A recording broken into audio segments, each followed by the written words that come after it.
اعوذ باللہ من الشیطان الرجیم بسم اللہ الرحمن الرحیم اللہم صلی علی محمد وآل محمد۔ محترم سامعین، ہمارے سلسلہ درس کتاب الاعتقادیہ میں سے درس نمبر 15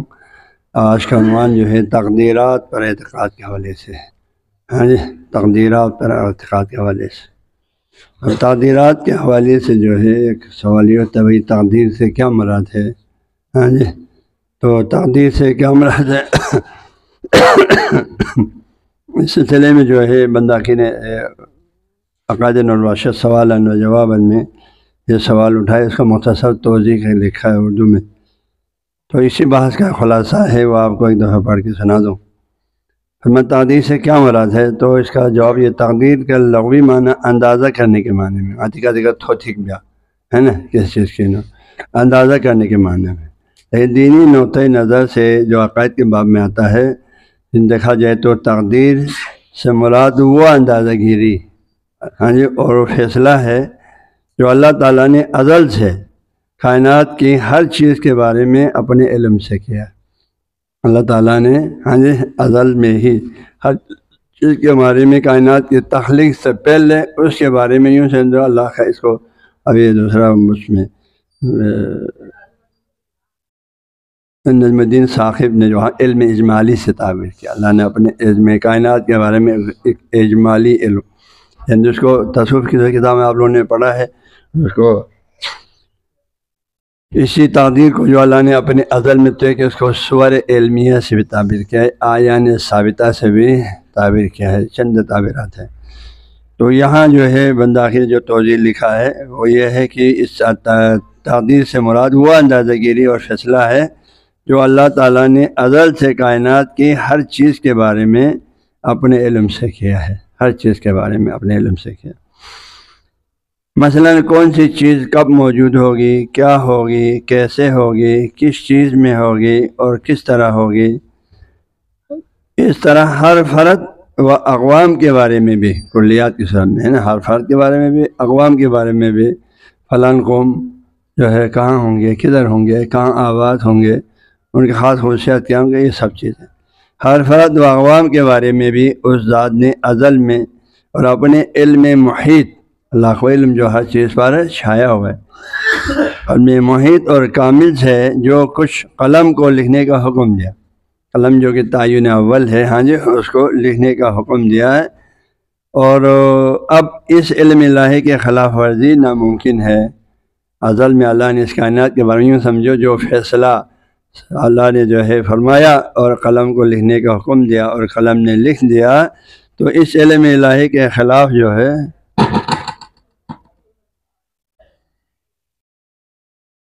اس علم الہی کے خلاف ورزی ناممکن ہے جو ازل میں اللہ نے معین کیا، جو فیصلے صادر کیا ہے اور قلم نے لکھا، اب اس فیصلے کے خلاف ورزی ناممکن ہے۔ اس کے بارے میں حضرت شاہ سید محمد نور رحمۃ اللہ فرماتے ہیں کہ اگر کسی درخت سے ایک پتا بھی گرتا ہے تو وہ بھی اللہ کی تقدیر یعنی حکم سے ہی گرتا ہے۔ وہ بھی یوں سمجھو لکھا ہوا ہے، فلاں درخت کا فلاں شاخ کا فلاں پتا فلاں ٹائم پہ گرے گا اور اس حساب سے گرے گا جیسا تک اس کے احکامات اس کائنات میں نافذ ہے۔ تو اس میں یہ تھوڑا سا توضیح تقدیر کے بارے میں، اللہ نے جو ازل میں جو فیصلہ کیا ہے اس فیصلے کو جو جس میں جزیات کلیات ہر چیز کے بارے میں ایک فیصلہ موجود ہے، اسی فیصلے کے حساب سے اب ہوتا جائے گا قیامت برپا ہونے تک۔ اس میں کوئی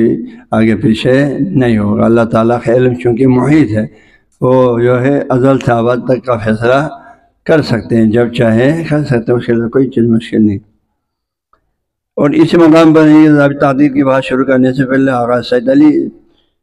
دامت برکاتہ نے یہاں تقدیر کی ایک توضیح لکھا ہے۔ تقدیر کی دو قسم ہیں، ایک تقدیر علمی اور ایک تقدیر عینی۔ تقدیر علمی اور تقدیر عینی دو قسم کا۔ تقدیر علمی سے مراد یہ ہے کہ خدا جانتا ہے کہ کون سی چیز کہاں، کب اور کیسے وجود میں آئے گی، اس کو تقدیر علمی سے تعبیر کیا ہے۔ اللہ تعالیٰ کا علمی تقدیر یعنی اللہ جانتا ہے کہ کون سی چیز کہاں، کب اور کیسے وجود میں آئے گی۔ اور تقدیر عینی سے مراد یہ ہے کہ ہر شے کے لیے ایک خاص اندازہ اور حد معین ہے۔ تقدیر عینی سے کیا ہے؟ ہر شے کے لیے ایک خاص اندازہ اور حد معین ہے۔ ہاں جی، اس کو تقدیر عینی سے تعبیر کیا۔ ہاں جی، اللہ تعالیٰ نے جو ایک حد میں فلاں شخص کون سی سال میں پیدا ہوگا، کس کے یہاں پیدا ہوگا، اس کی عمر کتنی ہوگی، یہ سب کیا ہے؟ تقدیر فرمایا ایک معین چیز کے بارے میں۔ ہر شے کے لیے ایک خاص اندازہ اور حد معین ہے، اس چیز کو تقدیر عینی سے تعبیر کیا۔ تو ان دو توضیحات کو سامنے رکھ کر آگے متن جاتے ہیں۔ آپ فرماتے ہیں وَيَجِبُ أَن تَعْتَقِدَ، جس طرح باقی موضوعات میں بھی آپ اسی طرح مخاطب ہے۔ تعتقدہ سید محمد نور بخش اپنے بیٹے سید قاسم شاہ کو مخاطب قرار دیتے ہوئے، اور یقینی بات ہے سید بخش کو، اور ساتھ ہی آپ کے ہر پیروکار بھی اس کا مخاطب ہے جو بھی اس کتاب کو سمجھنا چاہتے ہیں، جاننا چاہتے ہیں۔ تو وَيَجِبُ أَن تَعْتَقِدَ، واجب ہے کہ رکھے ان التقدیرات الازلیہ، یہ کہ اللہ نے ازل میں جو کچھ اندازہ گیری اس کائنات کے بارے میں فرمایا، ہاں جی، جو کچھ فیصلے اس کائنات کے بارے میں اپنے علم محیط اور علم اجمالی کے ذریعے سے فرمایا، وہ ازلی تقدیرات، وہ ازلی اندازہ اور فیصلہ محیطۃ، وہ محیط ہے، چھایا ہوا ہے، ہاں وہ شامل ہے بما کان وما یکون، جو کچھ ابھی تک آج پہ گزر چکا ہے اور جو کچھ ابھی قیامت تک آنے والا ہے۔ اللہ کا وہ تقدیرات، ازلی فیصلہ جو ہے، ہاں جی، وہ سب کو شامل ہے۔ محیطۃ بما کان، جو کچھ گزر چکا، وما یکون، جو کچھ آئے گا کائنات میں، جو کچھ حالات رونما ہوں گے، جو کچھ لوگ آئیں گے، جو کچھ بھی ما یکون، البتہ اس ما میں بہت بڑی وسعت اور عمومیت ہے، ہر چیز اس کے اندر آ چکی ہے۔ تو جو کچھ ہو چکا اور جو کچھ ہوگا، ما کان وما یکون، سب پہ محیطۃ۔ مزید توضیح دے، جو کچھ ہو چکا ہوں گے من الکلیات والجزیات، اب ہو کلیات کے صورت میں ہے، ہاں جی، یا جو ہے جزیات کے صورت میں ہے۔ کلیات سادہ مثال سمجھانے کے بعد انسان ایک مفہوم کلی ہے نا۔ مثلا اللہ تعالیٰ نے کہا اس دنیا پہ انسان کب تک باقی رہیں گے، یہ کیا ایک علم کلی ہے، کب تک انسان اس سر زمین پہ اس کے وجود ہوگے۔ ہاں جی، جزیات کیا ہے؟ ہر ایک فرد انسان، جزیات ہر ایک افراد انسان جزیت ہے، لیکن نوع انسان، مجموعہ انسان، بیمار انسان، یہ کیا ہے؟ کلیات ہے۔ ہاں جی، اسی طرح حیوان کا مفہوم کیا ہے؟ کلی ہے، اس کے اندر سارے حیوانات آتے ہیں، لیکن جزئی کیا ہے؟ یہ حیوان، وہ حیوان جو آپ کے سامنے موجود ہے، جس سے آپ اشارہ کرتے ہیں، ہاں جی، تو اس کو کلی، تو آپ فرماتے ہیں ہر چیز محیطۃ بما کان وما یکون من الکلیات والجزیات، کلیات انواع کی صورت میں، جنس کی صورت میں ہو، یا جزئی ایک افراد کے صورت میں ہو۔ ہاں جی، تمام انسان کب تک دنیا میں رہے گا، تمام انسانوں پہ کیا مسائل پیش آئیں گے، تمام انسانوں کو کیا خوش کرنا ہوگا، ایک عمومی حکم ہے کلیات، پھر ہر فرد کا الگ الگ ہے احکام ہے، وہ جزیات۔ فرماتے ہیں اللہ تعالیٰ کی تقدیرات ازلی فیصلے محیط بما کان وما یکون، جو کچھ گزر گیا، جو کچھ آئے گا، خواہ کلیات میں سے خواہ جزیات میں سے، محیط ہے، چھایا ہوا، کس طرح؟ بحیث، اس طرح چھایا ہوا ہے اللہ تعالیٰ کا جزیات پہ آ کے نا، جزیات پہ آ کے کہ لو سقطت ورقۃ من شجرۃ، اگر گر جائے ایک پتا کسی درخت سے، لم یکن الا بقدر اللہ تعالیٰ، وہ نہیں ہوگا اس پتے کا گرنا مگر اللہ تعالیٰ کے اس ازلی فیصلے کی روشنی میں، اس ازلی جو ہے اس اندازے کی روشنی میں ہوگا کہ بقدر اللہ تعالیٰ جل شانہ، اللہ جل شانہ کی اس ازلی اس فیصلے کی روشنی میں ہوگا، اس فیصلے میں لکھا ہوا ہوگا، اس فیصلے میں موجود ہے فلاں درخت کا، ہاں جی، فلاں شاخ کا فلاں پتا فلاں ٹائم پہ گرے گا، اس حساب سے گرے گا۔ اللہ کا علم اس حد کا محیط، اس کائنات میں کوئی چیز اللہ تعالیٰ کے علم کے احاطے سے باہر نہیں ہے، لہذا چونکہ یہ اس نے ازل میں یہ فیصلہ کیا ہوا ہے کہ فلاں درخت کا فلاں پتا فلاں ٹائم پہ گرے گا، اس حساب سے گرے گا، اس فیصلے میں کوئی کمی بیشی نہیں ہو سکتی ہے، کیونکہ اس کا علم محیط ہے، ہر چیز پر ازل سے محیط ہے۔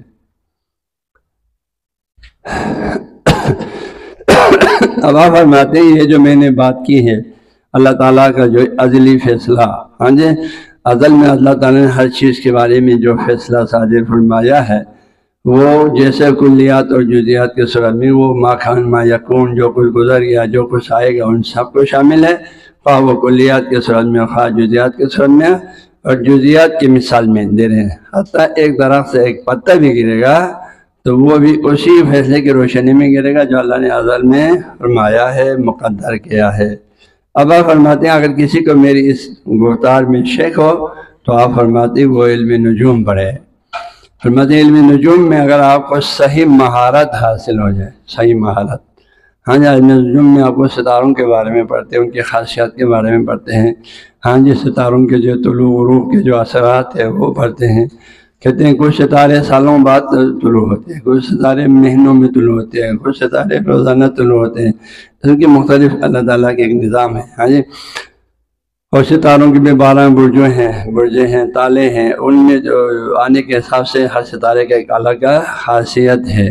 تو وہ سارے علم جو ہے ستاروں کے فلکیات، علم فلکیات، ہاں جی، ستاروں کے ان کے ایک تو فلکیات الگ ہے، پھر ان کی خاصیت الگ ہے، ہاں جی۔ یہ ستارہ جو ہے اگر طلوع ہو چکا ہے تو پھر جو ہے اس عرصے میں جو بھی بچے دنیا میں آئیں گے ان کے کیا مزاج ہوں گے، کیا خوبی خامی ہوں گے، یہ ایک الگ دنیا ہے، الگ ایک مستقل علم ہے، ہاں جی۔ البتہ ہر علم میں شاثر نے یہاں علم نجوم کو فرمایا، اس کے ذریعے سے یہ چیزیں آپ جان سکتے ہیں جزیات کے کلیات کے بارے میں۔ اللہ تعالیٰ کے اس علم کی روشنی میں تقدیرات ازلی کے فیصلے کے بارے میں کے حوالے سے آپ کے یقین میں اضافہ ہونے میں یہ مدد دیتی ہے۔ لیکن یقینی بات ہے علم میں جو ہے صحیح اس علم کو صحیح، ہاں جی، گہرائی کے ساتھ جاننے والے یہ چیزیں جان سکتے ہیں، ورنہ بہت سے لوگ آج کی دنیا میں خاص طور پر دعوے دار زیادہ ہے، نقلی لوگ زیادہ ہے، حقیقی لوگوں کم ہوتے ہیں ہر فیلڈ میں۔ تو صرف برائے نام علم نجوم کے جو ہے رت لگانے والے یہ حقائق نہیں جانتے ہیں، ہاں جی، جنہیں سچ مچ مہارت حاصل ہے۔ آپ فرماتے ہیں باہر اس کو میں توافر حاصل ہو، مکمل مہارت حاصل ہو تو پھر وہ تقدیرات ازلی کے حوالے سے وہ باتیں کر سکتے ہیں، اس کی باتیں سچ ہوتی ہیں۔ تو ومن کا جس کسی کو ہو متشککاً شک فی حاضر الکلمۃ المحققۃ، یہ بات جو میں نے کی ہے اور برحق ہے، اس میں کسی کو شک ہو، آپ نے کیا فرمایا تھا؟ آپ نے جو بات کی وہ یہ ہے کہ اللہ تقدیرات ازلی محیط ہیں بما کان وما یکون، کلیات اور جزیات سب پہ محیط ہے، اس حد تک محیط اللہ خبر، یعنی جیسا فرمائے فیصلہ کیا ویسا ہوتا جائے گا۔ اس طرح کہ اگر کسی طرح سے ایک پتہ بھی گرتا ہے تو یہ بھی اللہ تعالیٰ کی قدر سے ہی گرتا ہے، اس کے اس ازلی فیصلے کی روشنی میں ہی گرتا ہے۔ فرماتے میری اس گفتار میں اگر کسی کو شک ہو کلمۃ المحققۃ فعلیہ، تو اس بندے کو چاہیے ان یتعلم النجوم، وہ علم نجوم سیکھے، ہاں جی، جو ستاروں کا علم ہے۔ تو سیکھیں تو کیا ہوتا ہے؟ تو یہ عالم تاکہ یہ بندہ جان لے یقیناً، یقین کے ساتھ، من تجربۃ احکام الموالید، ہاں جی، تجربے سے، تجربہ کس کہتے ہیں؟ ایک کام کی چیز کے بعد میں اس کے اثر کو بار بار دیکھتے ہیں کہ بھائی اس چیز سے مثلاً جیسے آپ سائنسی چیزوں میں، ہاں، یا مثلاً ایک جڑی بوٹی کے بارے میں ایک حکیم نے تجربہ کرنا شروع کیا، ہاں جی، اس نے اس گھاس کو مثلاً ایک شاخ کو جس کو کھانسی اس کو دے دیا، اس کو گولی بنا کے یا شربت بنا کے، تو ایک کو دے دیا ٹھیک ہو گیا، دوسرے کو بھی دے دیا ٹھیک ہو گیا، تیسرے کو بھی دے دیا ٹھیک ہو گیا۔ اب وہ فیصلہ کر کے یا یہ گھاس جو ہے اس کو ہم شربت بنا کے پلا لیں یا گولی بنا کے، یہ فلاں بیماری کے لیے، کھانسی کے لیے مفید ہے۔ تو بار بار ایک چیز پر پریکٹس کر کے جو نتیجہ اگر ایک جیسا حاصل ہو جاتا ہے تو گویا کہ اس نے تجربے کے ذریعے سے یہ نتیجہ حاصل کیا ہے۔ تو آپ فرماتے ہیں یہاں پر کیا ہوگا؟ علم نجوم پڑھیں گے تو من تجربۃ احکام الموالید، موالید جو ہے یہ جو ہے پیدا ہونے والے بچے، ایک نوزائیدہ بچے، ہاں جی، موالید کے معنیدر بھی آپ نے فرمایا، نجم الدین میر نجم الدین ثاقب نے احکام الموالید، نوزائیدہ بچہ، ہاں جی، موالید آزمائش حکم فرزند نوزاد، آپ نے بھی یہ ترجمہ لکھا ہے۔ تو بچے جو ہے نا وہ لوگ، حاکم آپ سے پوچھتے ہیں اگر آپ کے گھر میں ایک بچہ پیدا ہوا ہے تو آپ سے پوچھتے ہیں بھئی وہ باقاعدہ ٹائم پوچھتے ہیں، بھئی کس ٹائم پہ طلوع ہوا تھا، کون سی تاریخ کو کس ٹائم پہ طلوع ہوا تھا، ہاں جی، اور وہ ٹائم بھی جو سیکنڈ منٹ تک جو ہے وہ اس کو آپ سے پوچھتے ہیں دقیق طریقے سے، تو اسی سیکنڈ منٹ کے حساب سے، دن کے حساب سے، مہینے کے حساب سے، اور پھر وہ اپنے بھائی جو بچہ اس لمحے میں پیدا ہو جائیں گے علم نجوم کے فارمولے کی روشنی میں، اب اس ٹائم پہ کون سا ستارہ طلوع ہو رہا ہے یا کون سا ستارہ غروب ہو رہا ہے، تو ان ستاروں کے طلوع ہونے سے کیا کیا اثرات ظاہر ہوتے ہیں، ان کے غروب سے کیا کیا اثرات ظاہر ہوتے ہیں، وہ اس کو اس علم میں ہے، علم نجوم کی روشنی میں۔ تو وہی احکام کے، انہیں احکام کی روشنی میں پھر اس بچے کے بارے میں وہ بتا سکتے ہیں یہ بچہ مستقبل میں کیا ہوگا۔ من تجربت احکام الموالد، یعنی نوزائیدہ بچے، موالد جب مکسر کا صیغہ ہے، ہاں جی، اولاد ولد سے اولاد، پھر موالد جب مکسر کا صیغہ۔ احکام نوزائیدہ بچوں کے جو ہے ان کے بارے میں ان کے تجربے سے، جو تجربے کی روشنی میں جو احکام وہ صادر کرتے ہیں، اس کی روشنی میں یقیناً وہ جان لیتے ہیں کہ ان کل صغیر، وہ اس نتیجے پر پہنچے گا کہ اللہ کی طرف سے ہر صغیر و کبیر مستتر، ہر صغیر و کبیر کیا ہے؟ مستتر ہے، لکھا ہوا ہے، سطر ملا اللہ کی طرف سے ہر صغیر چھوٹے بڑے معاملات لکھا ہوا ہے، اور وہ آپ کو نجوم کی روشنی میں آپ ایک بچے کے بارے میں آپ تجربہ کریں گے تو اس کے روشنی میں آپ کو پتہ چلے گا کہ اللہ نے ہر چیز لکھا ہوا ہے۔ وہ تجربت احکام الموالد، اور وہ تجربت و احکام نوزائیدہ بچے کے، ہاں جی، اس کے احکام کے سلسلے میں تجربہ کرنے سے کیا ہوتا ہے؟ تجربہ تو احکام الموالد، نوزائیدہ بچے کے احکام و تجربہ کرنے سے تو یہ تجربہ آپ سبب بنے گا یقیناً کاملاً، ایک مکمل یقین کا، یقین کامل کا سبب بنے گا، موجب بنے گا، اور یہ یقین کامل شاملاً، اور یہ یقین کامل شامل ہوگا فی القدر، یعنی اللہ تعالیٰ کے قدر میں اس کے ازلی جو فیصلے ہیں ان فیصلوں کو شامل ہوگا۔ اللہ نے ازل میں جو فیصلے، مثلا ایک بچے کے، اس بچے کے بارے میں جو آج اس ٹائم پہ پیدا ہوا ہے، اس کے بارے میں اللہ کا جو فیصلہ ہے، ہاں جی، اس بچے کے جو علم نجوم کی روشنی میں اس کی تاریخ ولادت، اس کے ٹائم، وقت یا مہینہ سب کچھ سامنے رکھ کر وہ تجربہ کریں گے تو دیکھیں گے، تو وہ اس کا جو حکم وہ کریں گے بچے کے بارے میں، یہ اللہ کے اس قدر کے، اللہ جو ازلی فیصلے کے بالکل مطابق ہوگا، اس فیصلے کو شامل کرے گا۔ کاملاً شاملاً فی القدر، اللہ نے قدر میں، ازل میں جو فیصلہ کرے اس فیصلے کو شامل ہوگا اس بچے کے بارے میں۔ لأن الحکیم الکامل، کیونکہ کامل حکیم، یہ نہیں دو نمبری لوگ ہے نا، جو صرف نجوم کا نام سنا ہو، اس کے حقیقت گہرائی تک نہیں پہنچا، وہ اس سے تو اب کوئی مسئلہ حل نہیں ہوگا، لیکن حکیم الکامل المتبحر، جس کے علم مانتے نجوم میں مکمل مہارت ہے، باہر ہے، مطلب کیا ہے؟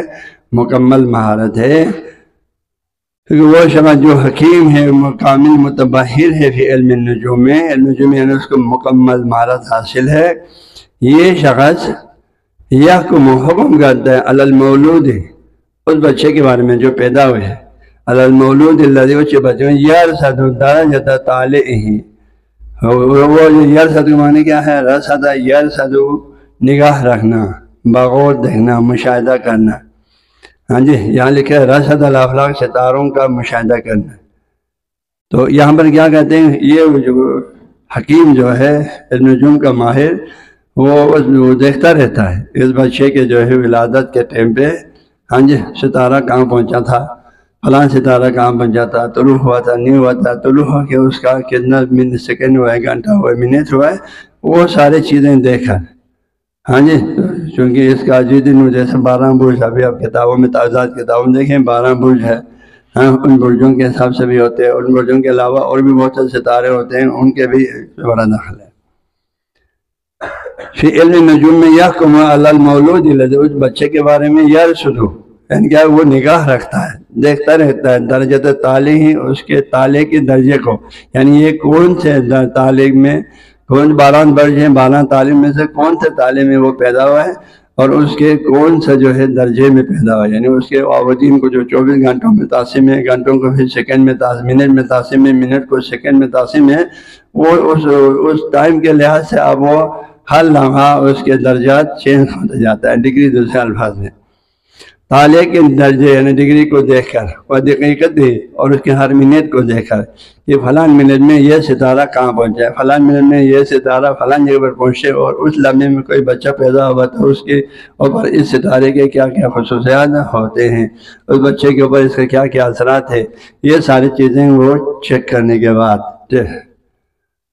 ان سب کو دیکھنے کے بعد اس پر مکمل اس بچے کی درجے تالے اور دقائق ایک ایک منٹ کا وہ صحیح اس پر نگرانی کرنے کے بعد وہ یہ کہہ سکتے ہیں، وہ یہ یقم حکم کرتے ہیں، کیا حکم کرتے ہیں، بیان یہ کہ یہ بچہ عالماً کھانا، مستقبل میں یہ بچہ عالم ہوگا، او جاہلاً یا جاہل ہوگا، صالحاً وہ صالح ہوگا، او فاسقاً یا فاسق ہوگا، غنیاً امیر ہوگا، مالدار ہوگا، فقیر ہوگا، او فقیراً، خیراً وہ صاحب خیر ہوگا، نیک عمل کرنے والا اچھا آدمی ہوگا یا شریر آدمی ہوگا، حاکماً حاکم ہوگا، لوگوں میں حکومت کرنے والا، محکوماً یا محکوم ہوگا، کسی کا ڈر رہنے والے، عزیزاً باعزت ہوگا، او ذلیلاً یا ذلیل شاد ہوگا، طویلاً عمر اس کی عمر لمبا ہوگا، او قصیراً یا کم عمر ہوگا، بخیلاً کنجوس ہوگا، او سخیاً یا سخی ہوگا، سعیداً خوشبخت ہوگا، او شقیاً یا بدبخت ہوگا، یہ ساری چیزیں وہ یہ متباہر علم نجوم کا شاید یہ سارے چیزیں ستاروں کے اس علم کو جان کر بول سکتے ہیں۔ واللہ سبحانہ و تعالیٰ، اور اللہ تعالیٰ بھی اپنی کتاب میں فرماتے ہیں، یقول فی الکتاب الکریم میں، والشمس تجری لمستقر لہا، سورج ہر وقت اپنے محور کی طرف بڑھتا ہے، والشمس تجری چلتی ہے، لمستقر لہا اپنے مستقر کی طرف، یعنی اپنے کیا ہے محور کی طرف جہاں اس کو اللہ نے چلنے کا حکم دیا ہے، یعنی سورج کے لیے اللہ نے ایک نظام طے کیا ہوا ہے، وہ اسی نظام پہ چلتا رہتا ہے اس میں، اور یہ سورج کا اپنے مستقر کی طرف چلنا ذالک، اور یہ تقدیر العزیز العلیم، یہ جو ہے وہی اندازہ گیری ہے، وہی فیصلے اسی فیصلے کے نظر میں ہے جو اللہ تعالیٰ نے عزیز العلیم، ہر چیز پر قدرت رکھنے والی اور علم دانش کے مالک، ہر چیز کو جاننے والے اللہ کی تقدیر سے، اس کے فیصلے اور اس کے اندازہ گیری سے سورج جو ہے اپنے مستقر کی طرف وہ اپنے اس محل کی طرف جہاں اس کو چلنے کا حکم ہے، جس راستے کی طرف چلنے کا حکم ہے، جس رفتار میں چلنے کا حکم ہے، جہاں چلنے کا حکم ہے اسی حساب سے چلتے رہتے ہیں، اس اللہ کا حکم ہے، اس کا فیصلہ، اس کے فیصلے کے مطابق پوری کائنات کے نظام ہوتا جاتا ہے، تو سورج بھی اپنے جو اس کے حرکت ہے وہ بھی اسی حساب سے ہوتا رہتا ہے۔ وَيَقُولُ اللہ تعالیٰ جل شانہ، اللہ تعالیٰ خود بھی فرماتا ہے، يُدَبِّرُ الْأَمْرَ، وہی ذات اقدس تدبیر فرماتا ہے امور کا، من السماء الی الارض، آسمان سے لے کر زمین تک ہر چیز کے اللہ تعالیٰ تدبیر فرماتا ہے، پوری کائنات میں ازل سے لے کر ابد تک کا تدبیر فرماتا ہے، تو ایک اس کا عدلی فیصلہ ہے، اسی فیصلے کی روشنی میں اس نے ازل میں فرمایا، اس کو اس کتاب میں جو علم اجمالی سے تعبیر کیا ہے، اور اسی حساب سے ہوتا جائے گا پوری کائنات کے بارے میں۔ انسانوں کا ایک عمومی ایک زندگی کا طریقہ ہے، پھر ہر فرد کی اپنی ایک طریقہ ہے، پھر ہر قوموں کی اپنی ایک نظام ہے، زندگی کا طور طریقہ ہے، اور ہر مخلوق کا اپنی نظام۔ پوری کائنات میں جو کچھ ہو رہا ہے اللہ تعالیٰ کے اس ازلی فیصلے کی روشنی میں ہو رہا ہے، اور یہ سسٹم چلتا رہے گا قیامت برپا ہونے تک۔ قیامت جس دن برپا ہونا ہے وہ دن بھی اللہ تعالیٰ کی طرف سے طے ہے، ڈن ہے، کس دن یہ دنیا کا فائل کلوز ہونا ہے، اور کب تک یہ دنیا چلتا رہے گا، یہ دنیا پہ انسانوں کی زندگی کب تک باقی رہے گا، اس کے بعد یہ انسان اٹھانے کے بعد پھر کیا ہو، یہ دنیا پھر چلتا رہے گا یا ختم ہوگا، وہ اللہ کے ہاں تو سب کچھ لکھا ہوا ہے، طے شدہ ہے، اور اس کے فیصلوں میں پھر تبدیلی نہیں ہوتی۔ کیوں نہیں ہوتی ہے؟ کیونکہ وہ جو ازل میں فیصلہ کیا ہے وہ فیصلہ وہی فیصلہ اصلح فیصلہ ہے، وہی سب سے بہترین فیصلہ ہے، اس سے بہتر اور فیصلہ نہیں ہو سکتے۔ جب سب سے بہترین فیصلہ ہے، اس سے بہتر فیصلہ نہیں ہو سکتے، تو سب سے بہترین فیصلے میں پھر تبدیلی کے تو کوئی گنجائش نہیں ہے، تبدیلی کی تو کوئی گنجائش نہیں ہے۔ لہٰذا جو ہے یہ تقدیرات کے حوالے سے مختصر توضیح علوم کو دے دیا، باقی تو اتنی بات علم کلامی تفصیلی بات سے چاہتے تھے، اصول قاعدہ کو جو ہے نا سمندر کو کوزے میں بند کیا ہے۔ علم کلامی کئی سال جیری مشن بھی فلسفہ نے منطق نے سے علم کلامی بعض گاما ان میں سے جو واجب اور ضروری آواز کو اس کو بھی نہایت شارٹ الفاظ میں بیان کیا ہے۔ ان کی تشریح پڑھنے کے لیے پھر آپ کو اچھا خاصا ٹائم دینا پڑے گا۔ تو میری دعا ہے اللہ تعالیٰ ہم سب کو ان تعلیمات کو سمجھنے کی توفیق دے انشاءاللہ۔